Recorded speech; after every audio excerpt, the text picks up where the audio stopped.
तो पहला गोल्डन जो रूल है केवल सम्मान। दूसरा गोल्डन रूल है चंदा कभी नहीं। तीसरा गोल्डन रूल है जाति का अभ्यास कभी नहीं। यहाँ जाति का अभ्यास नहीं किया जाता, चंदा भी नहीं लिया जाता, दिया भी नहीं जाता। या चंदा देते हैं तो इकट्ठे हो गए, आए या इकट्ठा हो गए प्रोग्राम करे तो चंदा मिल सकता है। रूल है केवल संघवाद।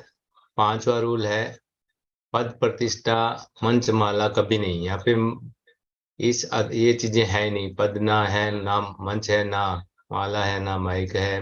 माइक तो है, माला नहीं है। छठा रूल है पंजीकरण कभी नहीं। संघ का कभी पंजीकरण ना पहले हुआ है ना कभी होगा। सातवां है संघाधिदेश सर्वोपरि। जो भी संघ का आदेश होता है सबको मानना पड़ता है, वो चाहे किसी भी हालत में कैसी पोजीशन हो।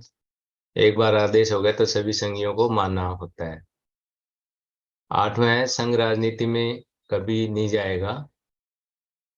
नौवां है संघात की वापसी कभी नहीं, जिसके बारे में भी बात करेंगे। 10वां है ये जो नो गोल्डन रूल है, ये कभी अमान्य नहीं किए जाएंगे, ना बदले जाएंगे, ना कभी इनमें हमेशा ये बने रहेंगे। और ये हमारे नो रूल के ऊपर कह सकते हैं कि मेन आधार है, हमारा कवर है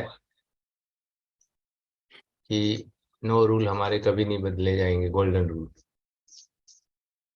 नवा जो रूल है हमारा संघात की वापसी कभी नहीं। नियम हमारे सारे के सारे पुराने ही हैं। गौतम बुद्ध से भी पहले जो हमारा संघ था तब भी नियम थे, संघ के नियम थे। गौतम बुद्ध को भी संघ ने सजा दी थी।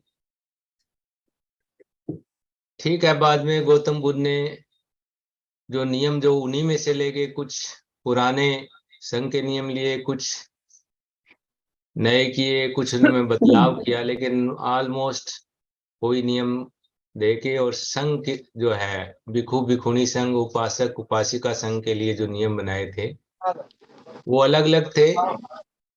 भिक्षु भिक्षुणी संघ था वो समणों में से ही तो थे, तो समन संघ के जो नियम उन्हीं को बदल के उनके जो भिक्षु भिक्षुणी जो संघ था उनके ऊपर बड़ी स्ट्रिक्टली वो फॉलो करने पड़ते थे।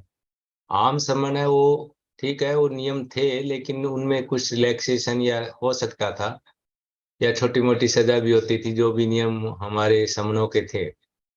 लेकिन भिक्षु भिक्षुणी संघ के ऊपर वो पूरी तरह से लागू थे, कभी उन्हें उन नियमों का पूरी तरह से पालन करना पड़ता था।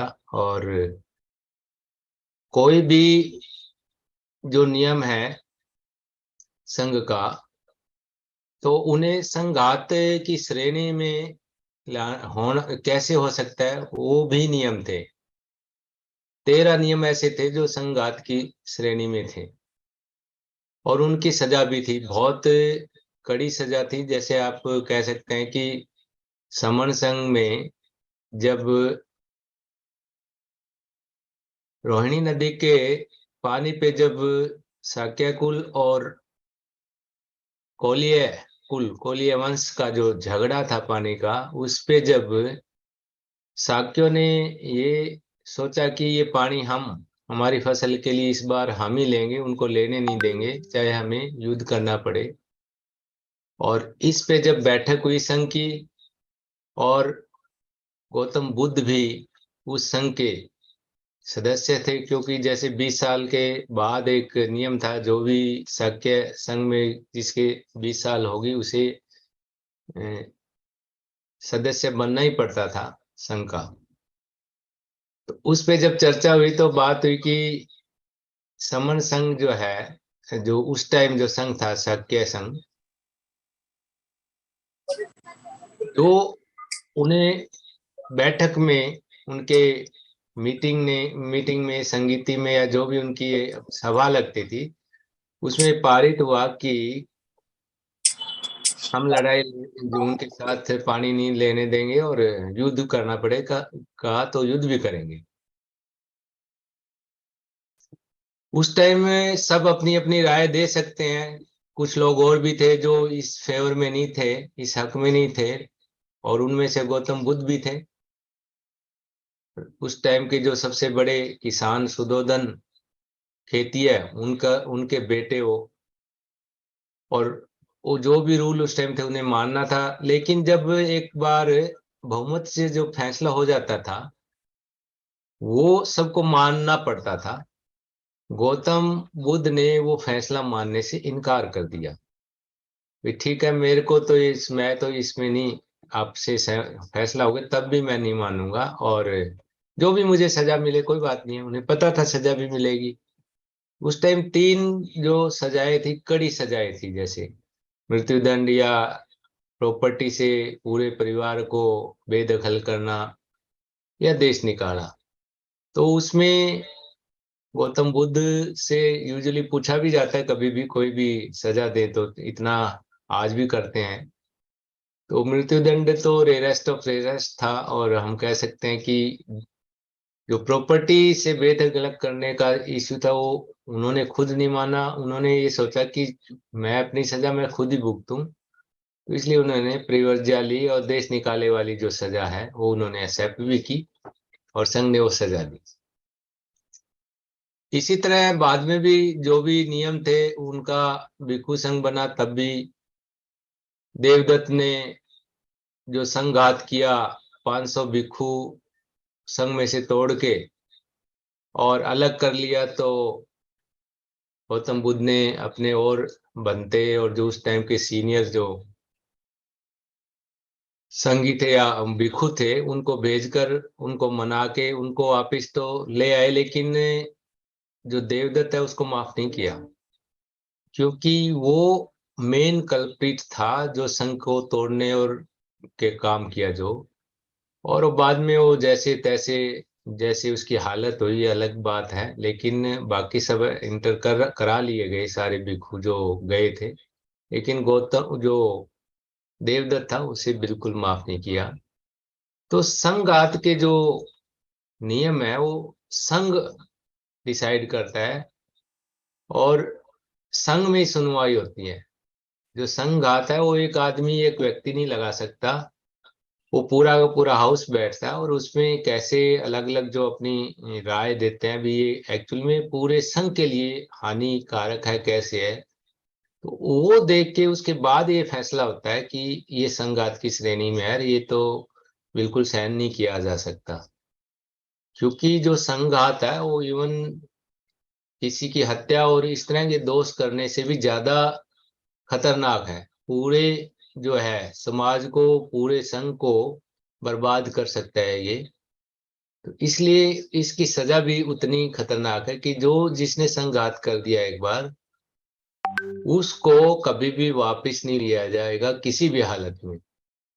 बाकी छोटी छोटी गलतियां उस टाइम भी होती थी कि सभाएं संगीती होती थी साल में 6 महीने, हर 15 दिन में भी होती थी। कुछ टाइम का था कि भिक्षु भिक्षुणी संघ की होती थी, जो उनसे अपनी जो भी इस दौरान किसी ने कोई गलती कर दी या कुछ हुआ है तो वो एक्सेप्ट करते थे, मान लेते थे, और उसकी कोई सजा भी होती थी, वो भी कर कुछ माफ करने योग्य थे, कुछ छोटी मोटी सजा दे के भी थे। लेकिन संघात का जो किसी पे आरोप लगता था वो बिल्कुल माफ नहीं किया जाता था।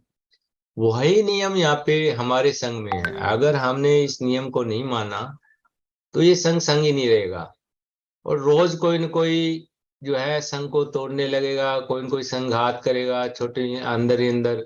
कोई यहाँ पे किस तरह के कोई छोटे छोटे कुछ हमारे साथियों को जैसे भ्रमित करेगा, ये यहाँ ठीक नहीं है, ये वहाँ ठीक नहीं है, ये कमी है पूरे संघ में। ठीक है, किसी को जाना हो, किसी को पसंद नहीं है, नियम पसंद नहीं है, संघ में पसंद नहीं है, तो अपना जाए, कोई मना नहीं है, 10 बार जाए, वापिस भी आ सकता है। यहाँ पे अपना काम है, कोई काम करना है तो करे, नहीं तो नहीं करना, तो आराम से यहाँ पे बोल के चले जाए, लेकिन नुकसान ना करे संघ को। बाद में वापस भी आ सकते हैं। ठीक है, आज एक्टिव है, नहीं है तो कोई बात नहीं, अपना आज बता दे भी मैं काम नहीं कर सकता, संघ में नहीं रह सकता, ठीक है जाए। फिर आना आ 10 बार आए, 10 बार जाए, 50 बार आए, 50 बार जाए। लेकिन नुकसान ना करे, बाहर जाके भी वो संघ के प्रति, संघ के अगेंस्ट कोई ऐसा काम ना करे। अगर ऐसा कोई प्रूव होता है, पता चलता है, तो उसको पूरी जो भी सजा के नियम है वो सारे के सारे पुराने उसी तरह यहाँ भी सजा दी जाएगी। जो भी संघ फैसला करता है, जो संघ की बैठक लगती है, उसी में वो आरोप प्रत्यारोप जो भी है तय किए जाते हैं। और ऐसे अभी हुआ भी है हमारे संघ में। शुरू में जो लोग कई बार क्या सोचते हैं कि संघ के नियम है, किसी को पसंद नहीं है, और फिर भी यहाँ रह रहे हैं। या तो अपने आप को अमेंड करे, अपने आप को सुधार के संघ के नियमों की पालना करे। नहीं तो बैठे बैठे ये सोचे ये तो ऐसी बात है, ये नियम नियम कुछ नहीं है। जैसे आम रूटीन में हमारा जो सिस्टम बना हुआ है, उसमें क्या सोचते हैं कि क्या नियम, हम भी सरकारी या कोई गैर सरकारी या किसी तरह के समाज में छोटी छोटी जो बुराइयां या कोई कई बार पारित करते हैं, इनको कौन पूछता है। हमारे जैसे आप सारे नियम रूटीन में भी सोचते हैं, पालना ही नहीं करते, तो वो बना दिए जाते हैं। कोई भी जैसे संगठन है, कोई किसी तरह की और अथॉरिटीज है, नियम सारे बनते हैं, बन के लागू भी उसको पारित करके ठीक है ये नियम है, लेकिन पालना करने की जो बात है वो हर कोई सोचता कोई बात नहीं है, कुछ नहीं होता। सड़कों के अपन यातायात के नियम है, ऐसे ही करते रहते हैं, कुछ नहीं होता, निकलते रहते हैं। तो इस तरह ही यह नियम तो बनाने के लिए है, पालना के लिए नहीं है। तो यहाँ बहुत साथी ऐसे भी आए हैं, पहले भी आए थे, जब भी नियम बनता बोले अरे भाई ये नियम भाई ये तो सही नहीं है, ये कैसे पालन होगा, नहीं भाई, ऐसे बातें करते, लेकिन वो बहुमत से पास हो जाते हैं। और जब बहुमत से पास हो गया नियम तो मानना पड़ेगा।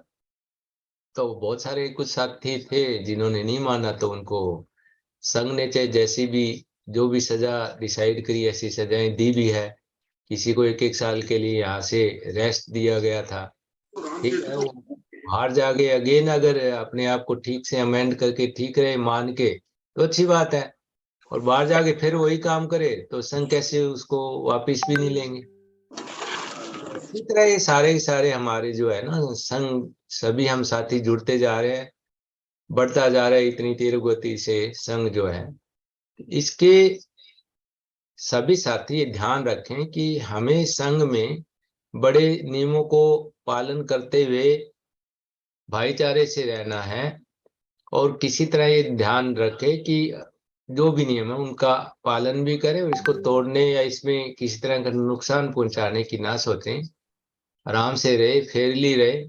अगर कोई यहाँ पे काम ना कर पाए या कोई इस तरह, तो अपना आराम से थोड़े दिन कोई और काम, भाई ठीक है यहाँ से बात करके जा सकते हैं, फिर आ सकते हैं, नहीं भी आए कोई बात नहीं, बाहर जाके संघ के अगेंस्ट कोई भी काम ना करे। तो संघात की जो श्रेणी में जो भी आएगा या पूरा संघ लगाएगा, संघ बैठेगी, तो उस संघात करने वाले की वापसी तो कभी भी नहीं होगी। और वैसे भी कोई ऐसे छोटे छोटे और भी हैं तो वो नेचुरली उनके सजा देंगे, और उनको मौका मिलेगा 1 साल 6 महीने प्रायश्चित करके कर सकते हैं। या वैसे मान लिया तो जैसे कोर्ट में भी कई बार जो भी अगर मान लेते हैं तो उसको कुछ रिलैक्सेशन मिलती है। तो ये पूरा का पूरा संघ के जो संघात की वापसी वाला जो हमारा रूल है, ये पूरा हमारा पूरे संघ की प्रोटेक्शन के लिए है। तो ऐसे ही हम जुड़ते जाएंगे। बहुत बढ़िया हमारा संघ चल रहा है, जुड़ते जा रहे हैं, जुड़ के रहेंगे, हम जीत के रहेंगे। जिद है जुड़ने की, जितना जल्दी हम जुड़ेंगे उतना ही हम जीत जाएंगे। जब जब पहले जुड़े हैं तब भी जीते हैं, और जितना जुड़े हैं उतना जीतते हैं। अभी जितना जुड़ेंगे उतना जीतेंगे, साथ साथ जीतते जाएंगे। जितने ज्यादा जुड़ेंगे उतना ज्यादा जीतेंगे, जितना जल्दी जुड़ेंगे उतना ही जल्दी जीतेंगे। और लेट जुड़ेंगे तो उतना ही लेट जीत पाएंगे। और बहुत ज्यादा टाइम लगा दिया हमने, हमें बहुत जल्दी है, अब ज्यादा टाइम नहीं है, हालत बहुत खराब है। अगर हम कुछ दिन और ऐसा ही रहा, नहीं जुड़े, तो फिर हो सकता है हम जुड़ने लायक भी ना बचे। तो सभी से निवेदन है, संघ में जुड़े, संगं नमामि करे, दिन में 3 बार करे। ध्यान रखें हमेशा, अब तो जुबान पे आ गया, कोई भी बात तो संगं नमामि ही है, हमारा पुराना संघ है, संघ को ही नमन है। पूरा जैसे अब बैठे हैं 176 साथी संगी, तो पूरे संघ को नमन है। संगं नमामि, संगं नमामि, संगं नमामि।